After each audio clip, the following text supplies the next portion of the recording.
প্রথম যখন কাজ করেছি নাটকে আমার বিপরীতে ছিল নিশু ভাইয়া। আচ্ছা, তো তখন সে তো খুব দারুণ অভিনেতা, অবশ্যই। তো তার সাথে আসলে অ্যাক্টিং ওই মুহূর্তে আমি করতে আমার কষ্ট হচ্ছিল, আল্লাহ আমি পারতেছি না। অনেক আর্টিস্টদের অনেক আপস এন্ড ডাউনস থাকে জীবনে, কিন্তু আমরা কিন্তু সেটা দেখিনি। মানে জনপ্রিয়তা দিন দিন বৃদ্ধি পাচ্ছে, কমছে কোনো অংশেই না। তো একইভাবেই আসলে আপনি কাজ করে যাচ্ছেন।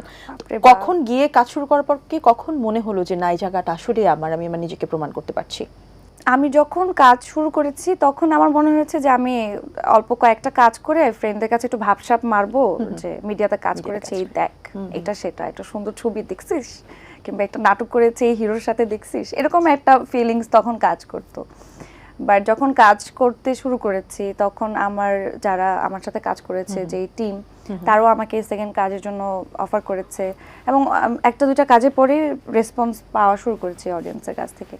সো এটা হচ্ছে একটা নেশার মতো মিডিয়ার কাজটা, যারা কাজ করে তারা জানে। আমরা আর্টিস্টরা আসলে যে থাকেন ওই যে অভিনয়ের একটা, কিন্তু এটা এক জনমে আসলে অভিনয় করে না আমাদের স্বাদ আসলে মিটাবে না কিংবা আমাদের মন ভরে না। অভিনয় জায়গাটা, শিল্পটা কিন্তু এরকমই যে শিল্পীদের ওই আত্মতৃপ্তির জায়গাটা সহজে আসে না। কখনোই আসে না।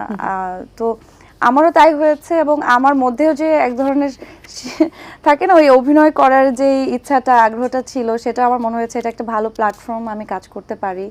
তো ওইভাবে আসলে হয়ে গেছে, যুক্ত হওয়া হয়েছে। আচ্ছা, প্রথম ক্যামেরার সামনে দাঁড়ানোর অভিজ্ঞতাটা কেমন ছিল? আমি কিছু ভয় পাই না।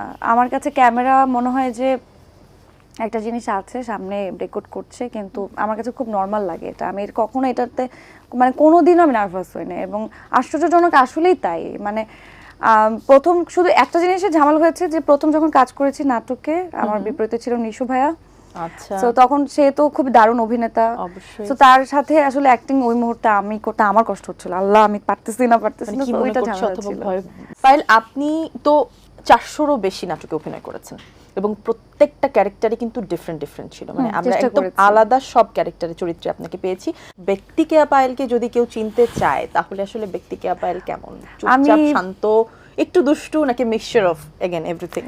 আমি অনেক চঞ্চল।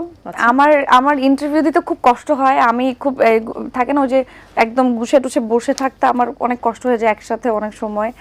আমার গুছে কথা বলতে ইচ্ছে করে না। না ঠিক আছে, সমস্যা নেই। আপনি চাইলে কিন্তু দাঁড়িয়ে হেঁটে মুভমেন্ট দিয়ে আমাদের সঙ্গে ইন্টারভিউ করতে হ্যাঁ, পারেন। আর আমার কথাও আমি প্রচুর কথা বলি এবং আমার কথা স্পিড অনেক থাকে। তো আমার মাও বলে যে তুই একটু আস্তে কথা বল না, সময় আছে তো, তো সময় নিছে তো।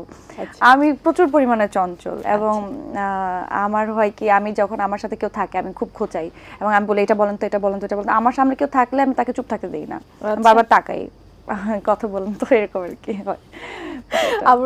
এটা আমাদের এই গল্পের যে লাস্ট যেই এটা ছিল আপনাদের প্রেস রিলিজ, সেখানেও বেশ আপনার কিছু ক্লিপ তো ভাইরাল হয়েছে, যেখানে বোঝা যাচ্ছিল কিন্তু যে অল টাইমই আপনার হয়তো চুপচাপ বসে থাকতে খুব কষ্ট হচ্ছে। আচ্ছা,